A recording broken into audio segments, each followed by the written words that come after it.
Ikaw, Kristo, ay sinugo upang sa dukhay magturo, magpalaya sa bilanggo.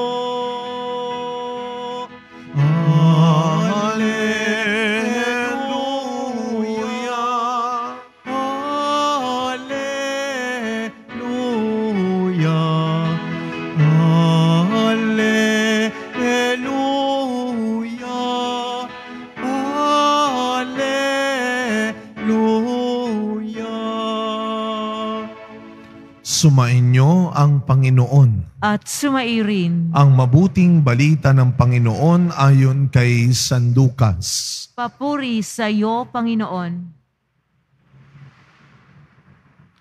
Noong panahong iyon, umuwi si Jesus sa Nazaret na kanyang nilakhan. Gaya ng kanyang kinagawian, pumasok siya sa sinagoga ng araw ng pamamahinga. Tumindig siya upang bumasa at ibinigay sa kanya ang aklat ni Propeta Isaías.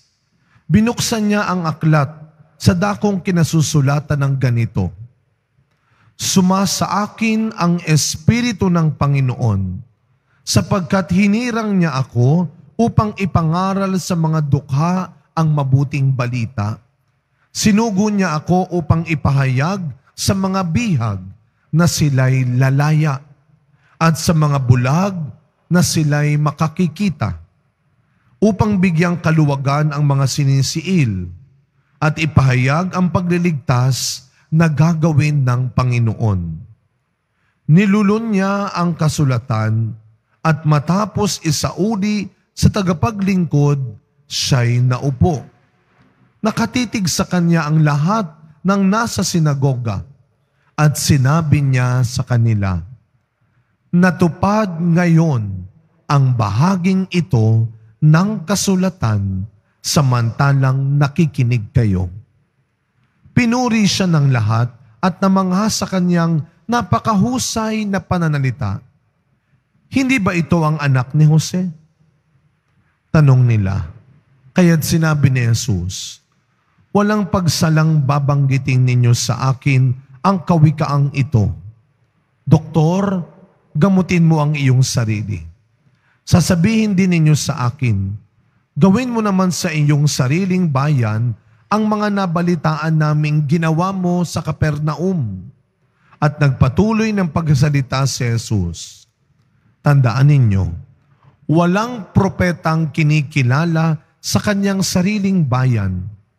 Ngunit sinasabi ko sa inyo, maraming babaeng balo sa Israel noong kapanahunan ni Elias nang hindi umulan sa loob ng 3 taon kalahati at magkaroon ng matinding tagutom sa buong lupain. Subalit, hindi sa kanino man sa kanila pinapunta si Elias, kundi sa isang babaeng balo sa Sarepta sa lupain ng Sidon. Sa dinami-dami ng mga ketongin sa Israel nung kapanahunan ni Eliseo, walang pinagaling isa man sa kanila. Si Naaman pang taga-Syria ang pinagaling. Galit na galit ang lahat ng nasa sinagoga nang marinig ito. Nagtindigan sila at pinagtabuyan siyang palabas sa taluktok ng burol na kinatatayuan ng bayan upang ibulid sa bangin. Ngunit dumaan siya sa kalagitnaan nila at umalis. Mga kapatid, ang mabuting balita ng Panginoon. Pinupuri ka namin, Panginoong Hesukristo. Good morning po sa inyong lahat. Isang maulang Lunes sa ating lahat, no? Akala natin kahapon ay tumitigil-tigil na, ngunit sabi nga ng Pag-asa, yung departamento ng Pag-asa ay maulan pa rin sa mga ilang araw na darating. Alam niyo po, baligtad, ano? Yung kanilang acronym ay Pag-asa, pero sa tingin natin at minsan naisip natin, parang wala namang pag-asang binibigay ito sa amin. Lagi nilang maulan, lagi nilang mabagyo. Pero wag nating kalilimutan na hindi naman laging ang report nila ay babagyuhin, uulanin tayo. Sinasabi rin nila na kung minsan, kung kailang aaraw na, sasabihin nila yan, pwede na kayo maglaba, magpapatuyo na kayo. At araw-araw mga kapatid, sa ganoong anggulo natin tinitignan ang buhay natin bilang mga mananampalataya, bilang mga Kristiyano at deboto. Lagi natin tinitignan ang bawat pangyayari ng may pag-asa.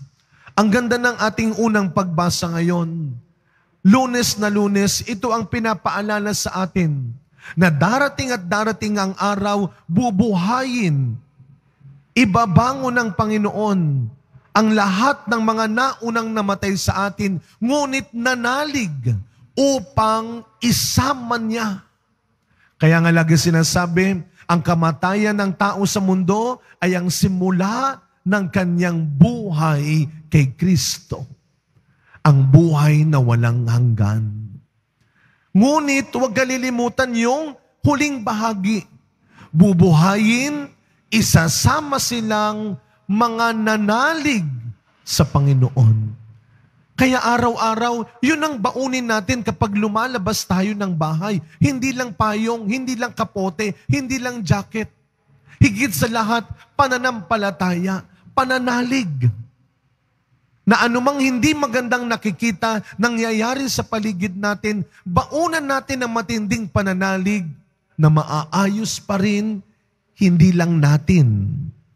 Na maaayos pa rin, hindi lang ng mga tao sa paligid natin, higit sa lahat, ang Diyos pa rin ang pinaniniwalaan nating tatapos, mag-aayos ng anumang hindi tama at maganda sa buhay natin ngayon. At yan ang hindi kagad matanggap ng mga kababayan ni Kristo. Sa ating ebanghelyong narinig ngayon, umuwi siya na sa Nazaret, kung saan siya lumaki, kung saan siya nakilala ng kanyang mga kapitbahay. At kagaya ng nakagawian, ibig sabihin, noon pa man, tapat na ang pamilya ni Jesus, nagpupunta sa templo, nagsisimba.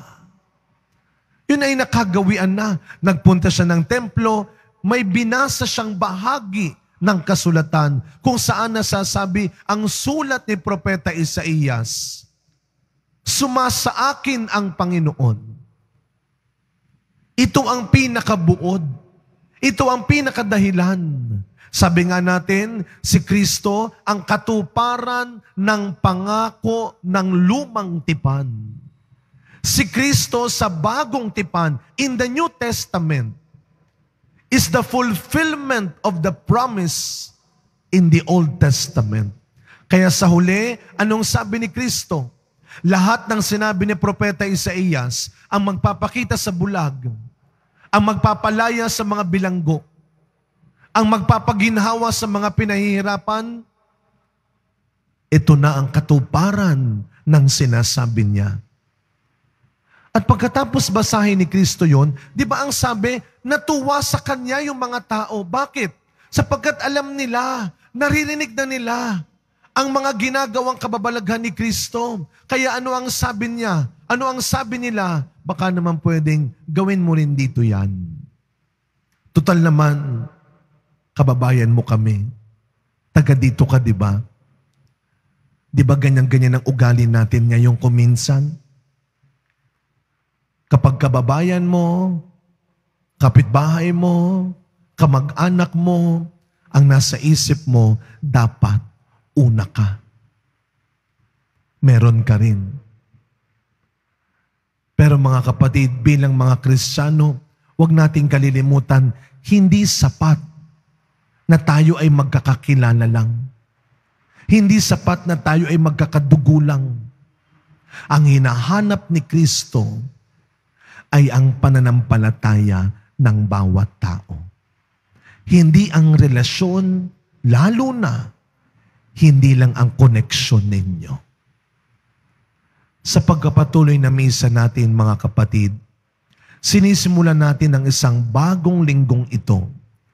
Hindi para maghanap na naman ng mga koneksyon sa buhay, mga kakilala, mga kaano-ano na akala mo magbibigay ng ikalalamang mo, ikahihigit mo. Sa misang ito, ipagdasal natin na sa bawat pagsisimula ng araw natin, relasyon kay Kristo, pananampalataya kay Kristo, ang baon-baon natin. At magagawa natin yan kung katulad ni Kristo, sumasa atin ang Espiritu Santo.